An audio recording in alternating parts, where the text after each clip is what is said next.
Կարմիր հրապարակում մեկնարկել է երկրորդ համաշխարհային պատերազմում հաղթանակին նվիրված շքերթը, միջոցառմանը Վլադիմիր Պուտինի հետ մասնակցել են Բելարուսի, Ղազախստանի ու Ուզբեկստանի ղեկավարները։ Մայիսի 9-ի տոնակատարությանն ընդառաջ Դոնալդ Թրամփը հայտարարել է Ռուսաստանի եւ Ուկրաինայի միջև երրորդյա հրադադարի մասին մինչև մայիսի 11-ը։ ԱՄՆ նախագահի խոսքով համաձայնությունը ձեռք է բերվել Վաշինգտոնի խնդրանքով։ Բոլոր ռազմական գործողությունները կդադարեցվեն, կողմերը գերիների կփոխանակեն 1000-ի դիմաց։ Շնորհակալ եմ Վլադիմիր Պուտինին եւ Վոլոդիմիր Զելենսկուն խնդրանքս հաստատելու համար, գրել է Թրամփը Truth Social-ի էջում։ Նա հույս է հայտնել, որ սա պատերազմի ավարտի սկիզբն է։ Թրամփը չի բացառել, որ հրադադարը կարող է երկարաձգվել։ Հրադադարի մասին հայտարարությունը մեկնաբանել է Ռուսաստանի նախագահի օգնականը Յուրի Ուշակովը հայտնել է, որ Մոսկվան համաձայնել է Թրամփի առաջարկին։ Ուկրաինայի նախագահն էլ հաստատել է Թրամփի հայտարարությունը հրահանգել լռության ռեժիմի անցնել եւ պատրաստվել գերիների փոխանակմանը։ Վոլոդիմիր Զելենսկին նաեւ հրաման է ստորագրել, որով թույլ է տվել Մոսկվայում մայիսի 9-ին շքերթ անցկացնել։ Ուկրաինական կողմը խոստացել է տոնակատարության ընթացքում չթիրախավորել Կարմիր հրապարակը։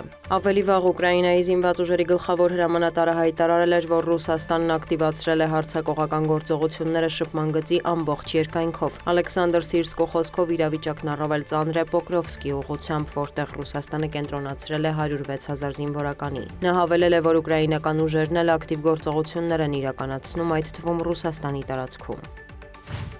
Եվրահանձնաժողովի խոսնակ Արիանա Պոդեստան հայտնել է, որ Եմեն մտադիր է Ռուսաստանի հետ բանակցությունների համար միասնական ներկայացուցիչ նշանակել։ Ակնկալվում է, որ նա պետք է քննարկումներ անցկացնի ռուս-ուկրաինական կարգավորման թեմայով։ Ռուսական մամուլն էլ վկայակոչելով իր աղբյուրը գրել է, որ ԵՄ երկրները Ռուսաստանի հետ բանակցությունների հեռանկարի վերաբերյալ առաջին քննարկումը կունենան մայիսի 27-ից 28-ը Կիպրոսում ԵՄ արտաքին գործերի նախարարների ոչ պաշտոնական հանդիպման ժամանակ։ Ավելի վաղ Եվրոպական խորհրդի նախագահը հայտարարել էր, որ Եվրամիությունը ցանկանում է բանակցել Վլադիմիր Պուտինի հետ։ Անտոնիո Կոշտայի խոսքով ԵՄ երկրները նման ներուժ ունեն եւ այդ հարցում վայելում են Զելենսկու աջակցությունը։ Նա տեղեկացրել է, որ ներկայում շփումների մեջ է միության 27 անդամների ղեկավարների հետ, հասկանալու թե ինչ պետք է քննարկեն Մոսկվայի հետ, երբ ժամանակը գա։ Նա վստահեցրել է, որ Եմեն մտադիր չէ միջամտել ԱՄՆ-ի միջնորդությամբ նախաձեռնված բանակցություններին։ Մոսկվայից արձագանքել են Ռուսաստանը պատրաստ է Եվրոպայի հետ երկխոսության, բայց նման շփումներ չի նախաձեռնի։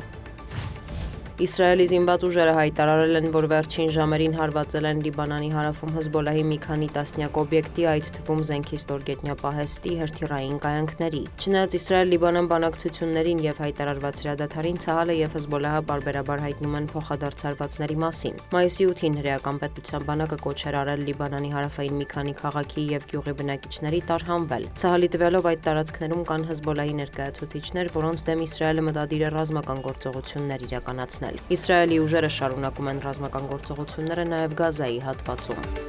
Դիանա Գասպարյան, լուրեր։